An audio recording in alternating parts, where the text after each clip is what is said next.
how much tyranny you have to impose in order to produce something like equality of outcome. Social justice is at its very core a Marxist ideology. Socialism itself would eventually be replaced by communism, under which absolutely everyone is equal. Anti-Marxists often claim that Karl Marx, and by extension, communists, advocate for absolute equality, or egalitarianism. Equality of outcome, the particular kind used in most attempts to denounce Marxist theory, is in fact a notion that Marx advocated directly against.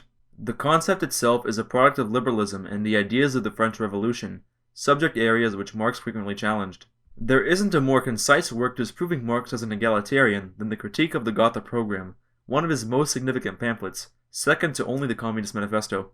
In the critique, Marx analyzes the draft program of the Social Democratic Workers' Party of Germany, expressing various judgments that are ironically used by many denouncing Marx's work today, including the notions regarding egalitarianism. Part 1, Section 3 of the drafted program of the party states that the emancipation of labor demands the promotion of the instruments of labor to the common property of society and the cooperative regulation of the total labor with a fair distribution of the proceeds of labor. To most anti-Marxists, this would sound exactly like something Marx would say, except he didn't say this, and the people who did held ideas that Marx despised. He despised these ideas so much that he wrote an entire book critiquing their main advocate, Ferdinand Lassalle. There is much to say about the ideological feud between Marx and Lassalle, but what is important to note is that many of Lassalle's followers would heavily shape the first draft program of the Democratic Workers' Party of Germany, the same draft Marx critiqued in his pamphlet. Marx had much to say about this section of the draft, but one quotation should make it clear what his position on equality of outcome was.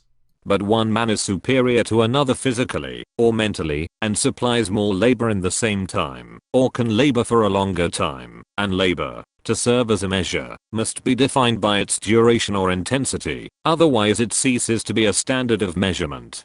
This equal right is an unequal right for unequal labor. It recognizes no class differences, because everyone is only a worker like everyone else, but it tacitly recognizes an equal individual endowment, and thus productive capacity, as a natural privilege. It is, therefore, a right of inequality, in its content, like every right. This portion of the text should already make it clear that Marx was very much against equality of outcome, but just in case, here is the rest of it. Right, by its very nature, can consist only in the application of an equal standard, but unequal individuals, and they would not be different individuals, if they were not unequal, are measurable only by an equal standard insofar as they are brought under an equal point of view, are taken from one definite side only, for instance, in the present case, are regarded only as workers and nothing more is seen in them, everything else being ignored. Further, one worker is married, another is not, one has more children than another, and so on and so forth. Thus, with an equal performance of labor, and hence an equal in the social consumption fund, one will in fact receive more than another, one will be richer than another, and so on. To avoid all these defects, right, instead of being equal, would have to be unequal. So yes, you can be wealthier than other people under communism.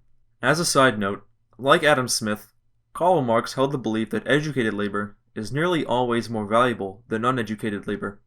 So no, taxi drivers would not be paid as much as doctors in an ideal communist society. Workers would receive rightful compensation for their work, as capitalist enterprises would not exist to pay workers less than they are worth in order to maintain profit margins. Any ideology that does not uphold this basic principle cannot be classified as Marxist. So, I hope this video was able to clear up one of the biggest misconceptions about the communist ideology. If you enjoyed this video and would like to see more content like this, consider supporting my channel however you wish. Thank you all very much, and I hope to see you soon.